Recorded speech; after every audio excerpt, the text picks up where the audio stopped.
উত্তর হচ্ছে না, হারাম।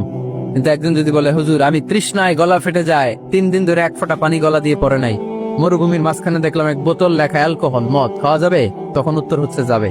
যতটুকু খাইলে আপনার জান বেঁচে যাবে, সুযোগ পেয়ে গটগট করে পুরোটা খাইতে পারবেন না, ঠিক কিনা? এজন্য বিষ্ণু ইসলাম দোয়া করতেন, আল্লাহুম্মা কফিনি বিহালালিকা আন হারামিক ওয়া আগনিনি বিফাদলিকা আম্মান সিওয়াক। আজকের আলোচনার বিষয় হালাল এবং হারাম। আলোচনার বিষয় হালাল এবং হারাম। 2 রাস্তা, হালাল চলে গেছে এইদিকে, হারাম গেছে এইদিকে। তো আমরা যাব কোন দিকে? ডান দিকে। হালাল খুব বরকতময়, হালালে বরকত বেশি, হারামে বরকত নাই। বিশ্বাস করেন? 1 কোটি টাকা ইনকাম মাসে। কয় কোটি? এরকম লোক আছে না কসবাই? বাংলাদেশে আছে না? 1 কোটি টাকা ইনকাম, কোটি টাকা ইনকাম তার, কিন্তু বছরে কোটি কোটি টাকা তার ইনকাম, 1 মাসে ইনকাম 1 কোটি টাকা, কিন্তু দেখা যায় মাসে একটা হসপিটাল বিল পরিশোধ করতে তার চলে যায় 50 লাখ টাকা। আছে না নাই? ওয়াইফের ক্যান্সার, যার নেই কোনো অ্যান্সার। ছেলে ইয়াবা খায়, ওরে দেয়া লাগে 20 লাখ। বাড়ি ভাড়া, খাওয়া দাওয়া ইত্যাদি খরচ শেষে দেখা যায় মাস শেষে আরো 20 লাখ ঋণের মধ্যে পড়ে আছে না নাই? কিন্তু মাসে ইনকাম ছিল কত? 1 কোটি, কিন্তু মাস শেষে দেখা যায় 20 লক্ষ টাকা ঋণের বোঝায় চাপা পড়ে আছে। আর রিক্সাওয়ালা, ওর বেতন নাই, যা পারে ইনকাম করে প্রতিদিন। মাসে অন এন এভারেজ তার ইনকাম 5,000। কয় হাজার? 1,000 চলে যায় ওর যে ছুপড়ির বেড়া, ওই বাড়ির ভাড়া দিতে। 1,000 চলে যায় ওর খাওয়া, 1,000 চলে যায় চিকিৎসা, 1,000 চলে যায় ছেলেমেয়েদের পড়াশোনা, আনুষঙ্গিক আরো 500, মাস শেষে আরো থেকে যায় 500। 1 কোটি টাকা ইনকাম করেও 20 লক্ষ টাকা ঋণের বোঝায় চাপা পড়ে আছে। আর 5,000 টাকা ইনকাম, মাস শেষে কত থাকে? 500। কারণ ওর পুরো ইনকামটাই হালাল। ওর পুরো ইনকামটা কি? আর হালালে বরকত ঢুকায় দিছে কে? হারামে কোনো বরকত আছে? আওয়াজ করে বলেন তো, গরু খাওয়া হালাল না হারাম? কুকুর খাওয়া? কুরবানিতে কি জবাই হয়? সুন্নতে খাতনার অনুষ্ঠানে, বিয়ের অনুষ্ঠানে, প্রতিদিন কসাইয়ের দোকানে, কোথাও কুকুর জবাই হয়? গরু বা গাভী বছরে বাচ্চা দেয় কয়টা? 1টা। আর কুকুর দেয় কয়টা? 7টা, 10টা, 11টা। জন্ম নিয়ন্ত্রণ নাই তো, দেদারসে দিচ্ছে, ফ্যামিলি প্ল্যানিং নাই তো। দেখেন, গরু বাচ্চা দিল কম, কুকুর বাচ্চা দিল বেশি। গরু জবাই হয় বেশি, কুকুর জবাই হয় না। গরু আমরা খাই বেশি, কুকুর খাই না। তারপরেও কসবায় গরু বেশি না কুকুর বেশি? আওয়াজ করে বলতে হবে, গরু না কুকুর? কারণ গরু খাওয়া হালাল, আর হালালে বরকত ঢুকায় দিছে কে? এজন্য দ্য ডিসিশন ইজ ইয়োরস। সিদ্ধান্ত আপনার। কই যাবেন, ডানে না বায়ে? হালালের সাথে না হারামের সাথে? হালালটা হচ্ছে পরিবেশ বান্ধব। হালালটা কি? Eco friendly. এটা পরিবেশ বান্ধব, এটা স্বাস্থ্যকর, এটা রুচিসম্মত, এটার মধ্যে কোনো ঝামেলা নাই, এটাতে কোনো ভেজাল নাই। হালালে থাকলেই লাভ, যদিও অল্প। সুবহানাল্লাহ পড়েন। এজন্য রাব্বুল আলামিন বলেন, ইয়া আইয়ুহান নাসু কুলু মিম্মা ফিল আরদি হালালান তাইয়্যিবা ওয়া লা তাত্তাবিউ খুতুওয়াতিশ শাইতান ইন্নাহু লাকুম আদুউম মুবিন। ও মানুষেরা, শোনো শোনো, এই জমিনের ভেতরে যেটাকে আমি হালাল করেছি, যেটাকে আমি পবিত্র করেছি, ওইটা খাও, ওইটা গ্রহণ করো। হারাম খেও না, হারাম অর্জন করো না, হারামের কাছেও যেও না। শয়তানের পদাঙ্ক অনুসরণ করো না। জেনে রেখো, শয়তান হলো তোমাদের প্রকাশ্য দুশমন। ঠিক কিনা? আদুউম মুবিন। শয়তান আমাদের প্রকাশ্য দুশমন। সে হারামকে আমাদের কাছে চাকচিক্যময় করে তোলে। সে বুঝাতে চায় হারামের মধ্যে আরাম। আসলে হারামে আরাম আছে, হালালের মধ্যে বরকত। এজন্য আমরা সবসময় হালাল অবলম্বন করবো। রাজি আছেন তো? কিন্তু আমরা যদি আমাদেরকে প্রশ্ন করি, আমাদের ব্যবসায়, আমাদের চাকরিতে, আমাদের লাইফ লিডিং সিস্টেমে আমরা কি শুধু হালাল খাই? হালালও খাই, সুযোগ পাইলে একটু যদি পাই অমনি ধরে ঘাপুস ঘুপুস। সুযোগ পাইলেই কি ঘাপুস ঘুপুস? ঘাপুস ঘুপুস করা যাবে না। অনেকে আবার আছে দেখবেন, খাওয়ার ক্ষেত্রে হালাল খোঁজে। খাওয়ার ক্ষেত্রে আমি অনেক লোক দেখেছি। থাইল্যান্ডে আমি গেলাম, দেখি যে তার ব্যাপারে জানি যে সরকারি চাকরি করে, লক্ষ লক্ষ টাকা 2 হাতে কামায়। এমনি গাছেরটাও খায়, তলারটাও কুড়ায়। আছে না নাই? তো ইচ্ছে মতো ডানে বাই ইনকাম করে, হালাল হারাম 2টাই খায়। কিন্তু থাইল্যান্ডে যে হালাল খাবার পুষতেছে, কি বুঝতেছে? ওখানে যে জিজ্ঞেস করে যে এই দোকানে কি পর্ক আছে? পর্ক থাকলে খাবো না। পর্ক মানে হচ্ছে শুকরের চর্বি। শুকরের গোশত বা চর্বি মিশানো কোনো খাবার উনি খাবে না, কারণ এটা হারাম। আর গুড় যে খায় এটা খুব ভালো, এরকম ডাকাইত আছে না নাই? তাহলে আমাদের মুসলমানদের সবচেয়ে বড় সমস্যা হচ্ছে আমরা খাওয়ার ক্ষেত্রে হালাল খুঁজি, কিন্তু ইনকামের ক্ষেত্রে ওই জিনিসটা খুঁজি না। এরকম আছে না নাই?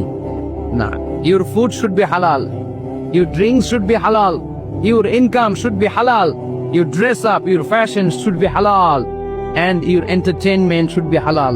আপনার পোশাক হতে হবে হালাল, আপনার খাদ্য হতে হবে হালাল, আপনার উপার্জন হতে হবে হালাল, আপনি যে বিনোদন করছেন এই বিনোদনটাও হতে হবে হালাল। চিল্লায় বলেন ঠিক কিনা? হালাল বিনোদন লাগবে, হালাল ড্রেস আপ লাগবে। ছেলেরা কি স্বর্ণ পড়তে পারবে?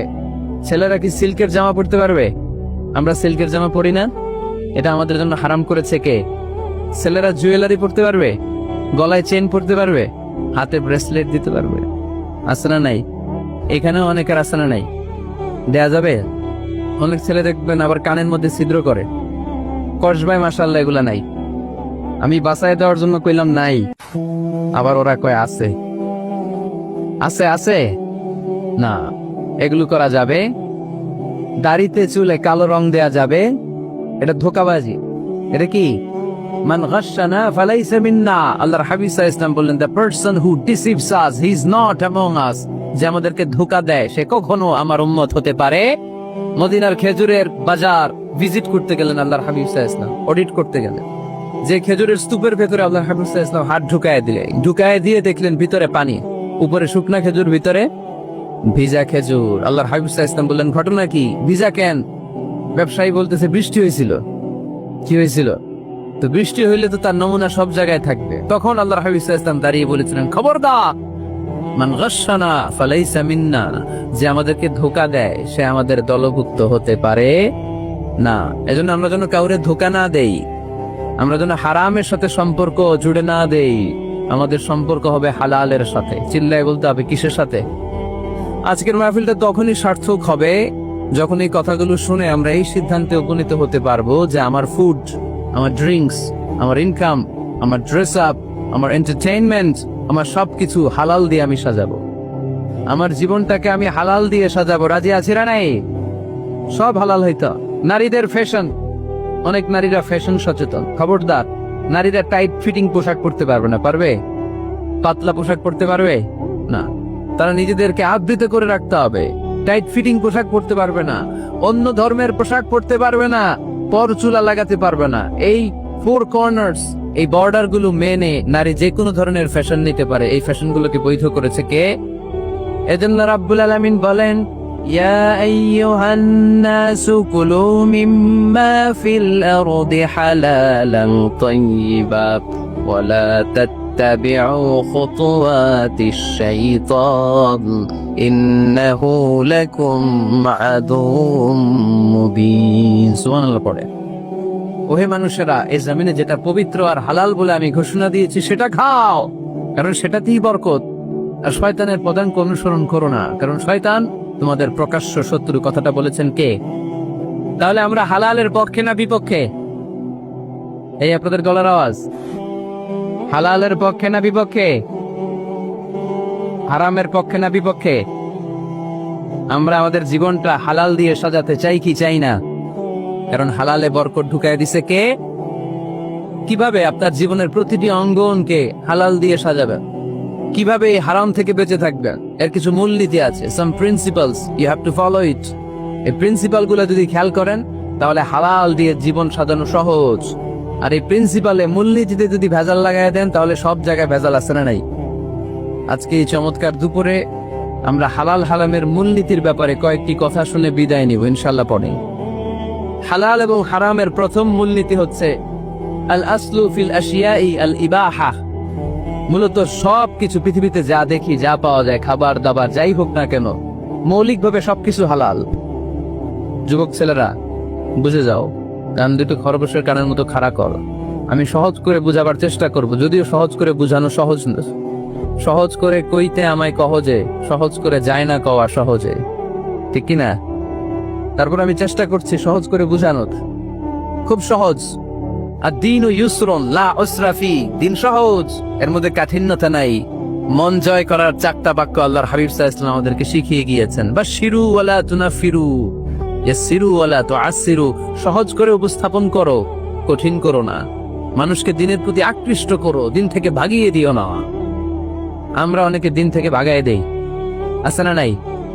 এক ছেলে হিন্দু হইছে, হিন্দু থেকে মুসলমান হইছে, আগে ছিল হিন্দু, এখন দেখে এই ছেলেরে কি সুন্নি মুসলমান বানাবে, না ওয়াহাবি বানাবে, না আহলে হাদিস বানাবে, না হানাফি বানাবে, এ নিয়ে কিলাকিলি, আছে না নাই? কি বিপদ! সে আগে হিন্দু আসছিলাম, এটাই তো ভালো আছিল। মুসলমান হওয়ার পরে এর ভয় দেখানো শুরু করছে, এই খবরদার, নামাজ রোজা জাকাত হজ সব লাগবে, হারাম খাওয়া যাবে না, এটা নাই ইসলাম, এটা নাই, ওইটা নাই, ওইটা নাই, হিন্দু কইতেলে আমিও নাই, এরকম হয় না? খবরদার, আল্লাহ সাথ দিতে চায়, মৌলবীরা সাথ দেয় না, আছে না নাই? তো আমরা যেন কঠিন না করি। হালাল হারামের প্রথম মূলনীতি হচ্ছে basically everything in this world is হালাল।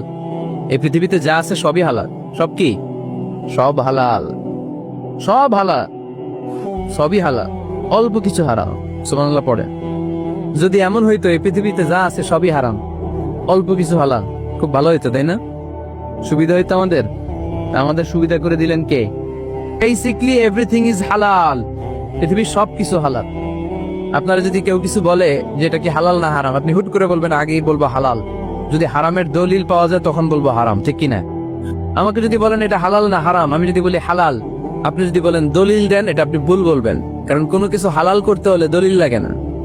কোনো কিছুকে হালাল বলে সাব্যস্ত করতে দলিল লাগে না। হারাম বলে যদি সাব্যস্ত করতে চান তখন দলিল লাগবে, তাও তেনা পেছানো দলিল দিয়ে হবে না, যেন তেনা দলিল দিয়ে হবে। অকাট্য দলিল, এটাকে বলে আল আদিল্লা আল কাতঈয়া। অকাট্য দলিল লাগে কোনো জিনিসকে হারাম সাব্যস্ত করতে হলে। তাহলে এই যে আমাদের জন্য আল্লাহ সহজ করে দিলেন, সবকিছু বেসিকলি হালাল, যতক্ষণ না এটা হারাম হওয়ার ব্যাপারে দলিল পাওয়া যায়।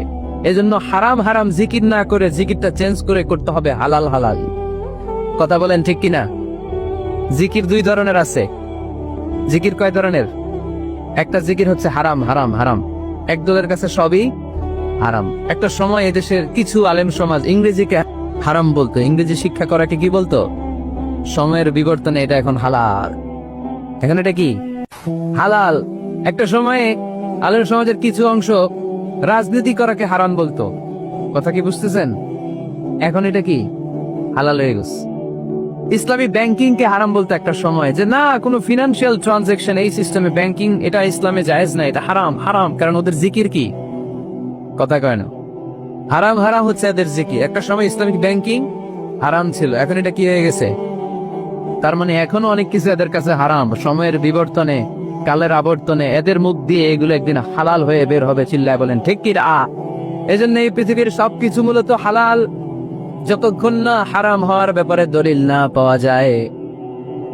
হারাম করতে হলে দলিল লাগে, হালাল বানানোর জন্য দলিল লাগে না।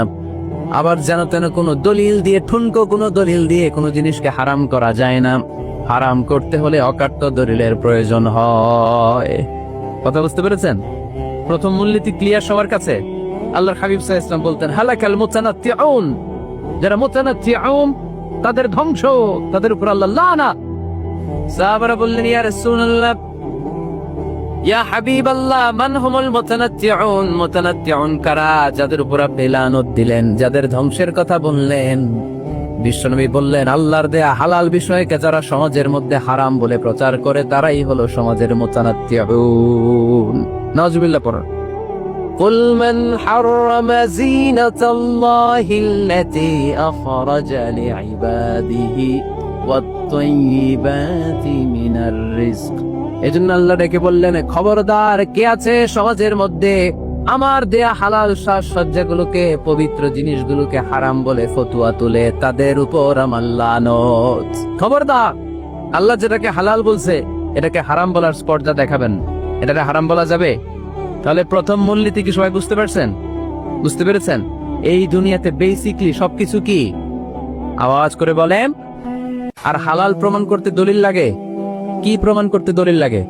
হারাম। এজন্য আমাদের জিকিরটা একটু চেঞ্জ করে দিবাম। আমরা হারাম হারাম না বলে কি বলবো?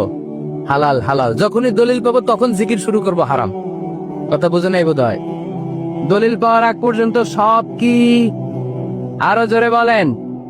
দলিল পাওয়ার পরে সেটা হয়ে যাবে হারাম। প্রথম মূলনীতি ক্লিয়ার? সবার কাছে ক্লিয়ার? কষ্ট হইতেছে? শেষ করে দিব, আরো কয়েক মিনিট শুনবেন? আচ্ছা, দ্বিতীয় মূলনীতি হচ্ছে হালাল হচ্ছে আনলিমিটেড। হালাল কি? কথা বলেন। আনলিমিটেড। আর হারাম হচ্ছে লিমিটেড। হারাম হচ্ছে সসীম, হালাল হচ্ছে অসীম। হালাল গুণে শেষ করা যায় না, কিন্তু হারাম গুণে শেষ করা যায়।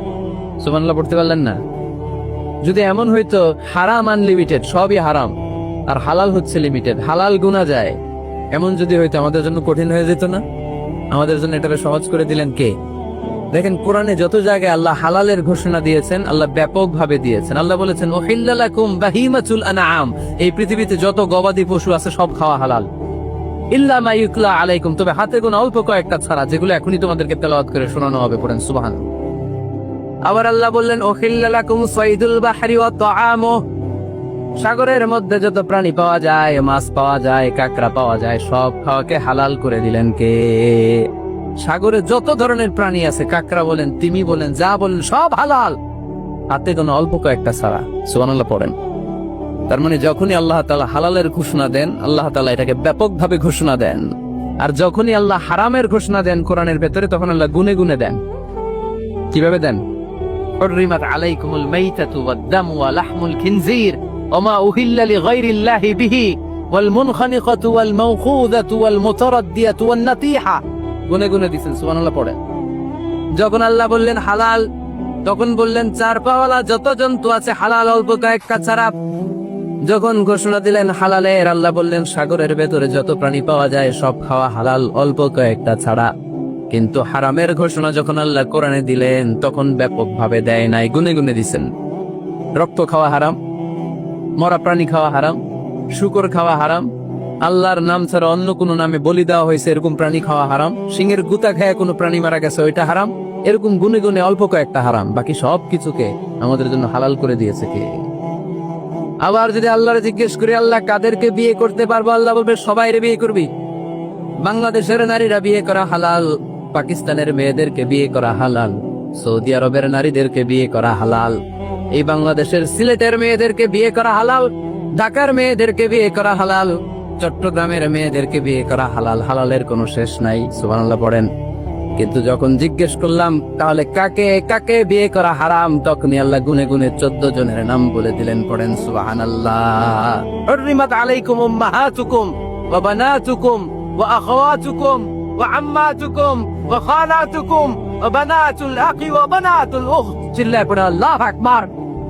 যখন হালাল, তখন ব্যাপকভাবে বললেন সব মেয়েদেরকে বিয়ে করতে পারো।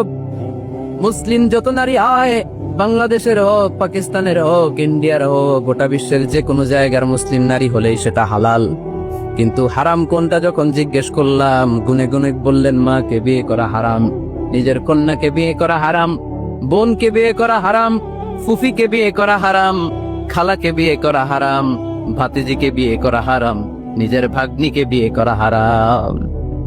সুবহানাল্লাহ পড়বেন না? তাহলে সহজ না কঠিন? চিল্লায় বলেন। কি সহজ ইসলাম, কত সহজ। দাঁড়িয়ে নামাজ পড়া ফরজ, দাঁড়াতে পারতেছেন না, বসে পড়লেও কবুল করবে কে? অজু করে নামাজ পড়া কি? পানি নাই, তায়াম্মুম করে নামাজ পড়লে কবুল করবে কে? বিয়েতে মোহরানা দেওয়া কি? মোহরানা নাই। এক সাহাবী বললেন ইয়া রাসূলুল্লাহ বিয়ে করুন, মোহরানা আছে? না। কি আছে? এটা কিচ্ছু না। তো কিচ্ছু না থাকলে বিয়ে করবা কেমন? মোহরানা দেওয়া লাগবে না? কোরআন পারো? পারি। কয়টা সূরা? এতটা সূরা। এক নারীকে জিজ্ঞেস করলেন কোরআন পারো? বলে না, পারেন। আল্লাহর হাবিব সাল্লাল্লাহু আলাইহি ওয়াসাল্লাম দুইজনকে বিয়ে পড়ায় দিলেন।